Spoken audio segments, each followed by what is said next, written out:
Hey guys, how you doing? I know it's been a really long time since I posted a video. I didn't really just want to throw anything up there just to kind of have something to post. I wanted to wait until I actually had something to show you so that it would kind of be worth watching. And I've done something recently that you probably already noticed that I feel like it's worth posting about. I have dreadlocks now. It took me quite a while to grow out my hair. I decided that I wanted them when I had really short hair, and then it took me months and months and months to get long enough.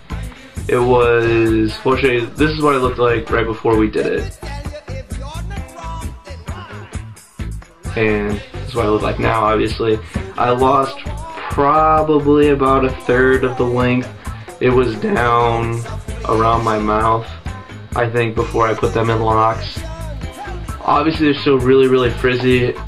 My girlfriend Kara actually put them in. We did them yesterday, so this is kind of the day after.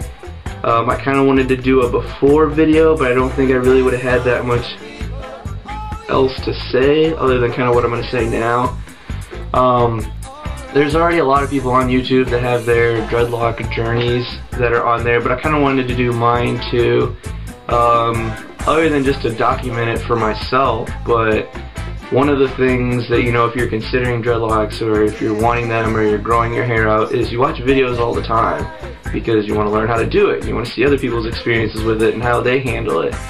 So this is just kind of mine. This is what I've done. I'll let you know what works, what doesn't work.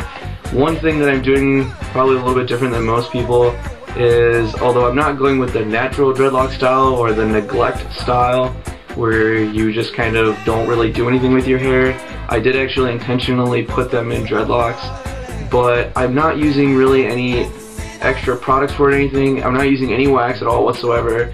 I didn't use any lock pepper or anything like that. The only thing that we really did was just use this, a comb and a crochet hook, and that's it. So obviously they're still really frizzy and stuff now, but I want to kind of show or dispel some myths of how you can do them, and that you can actually just put dreadlocks in, that you don't really need all that other stuff. I didn't wash it with any special shampoo right before I did it or anything, or do anything particular to it. I just had my regular combed out normal hair, and Kara did them by herself pretty much, other than, you know, I helped what I could. And it took her, I think, about 10 hours to get it all together and put in. I do have little rubber bands that are on the ends of each of them now because I haven't rounded the tips yet, because I'm trying to get the center of the dread is forming better. It's starting to come together, and then once I have that a little bit more together, I'll actually go through and round the tips. I'll probably have my brother do that for me because I'm going to see him this weekend. They're all kind of whooshed back at the moment because I have them pulled up for work. I can't really just have them out and going doing their own thing kind of in work. So that's why they're the way that they are now. They're a little thin because there's a lot of crochet hooking that needs to be done at this point, and that's going to kind of bulk them up over time. I've got one bead going in here, but again, the dread that it's on is one of my thicker dreads, so it fits better than the other ones, but it still needs to bulk up a little bit. So I mean, it stays in okay now, but hopefully it'll be better later on. What else? I'm going to be posting these every 2 weeks to start with, and then probably once a month after that, once they start getting matured and there's not so much change right away. The only thing I really have going on right now is that it does make your head really itchy because of it pulls your scalp in a lot of weird ways that it hasn't necessarily been before. So my head is really itchy all the time, which is another nice thing about the crochet hook, because it has this sort of rounded end on the other side, and I use it to like scratch my head a lot. Because I do need to get a steel comb. That's one thing that I would say, since I'm not really going to endorse any like particular products or ways to go about it, but you should probably have a steel comb. This one's like a thick plastic comb and it works okay, but it's kind of, the teeth are bending a little bit and stuff on it, and you can't always get as tough with it as you sometimes need to. But here's some of these little black rubber bands that we're using. I mean, you can get like a whole box of these things for like nothing. But yeah, you probably do still need a steel comb, which I'll look into getting, and hopefully that'll work better.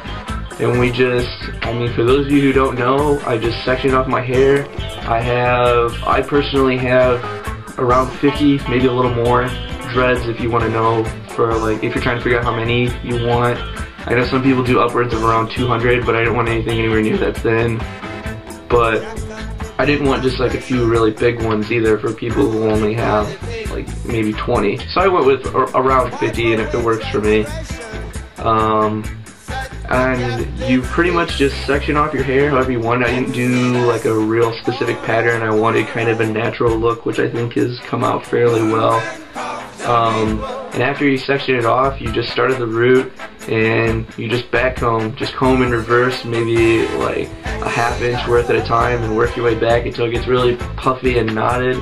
And then my girlfriend, she palm rolled them between her hands like this, and then took the crochet hook and stab in one side and then pull it back out the other to kind of get more of those flyaways and the fluffiness to pull in, which is what I'm working on now, because it is starting, but I don't know if you could tell from there. They look better from a distance than they do up close, because I'm still working on getting all the flyaways pulled in, which is part of the dread maturing process.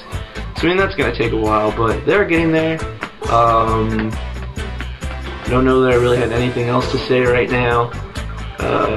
Personally, I'm graduating from college here in a couple weeks, which is fun. I already work full-time, so I was just finishing up online classes, so not that much is going to change really for me, since I'm already in the whole working process, fun stuff. But, so, it gives me more time to work on these though. So I'll keep you guys updated, and send me any questions or anything you have. Maybe if you have some tips, I would love to hear some tips about how you got some of the flyaways to kind of knot up better. I know a lot of people go with the crochet hook method, and so that's what I'm doing now, and I will let you guys know how it works out.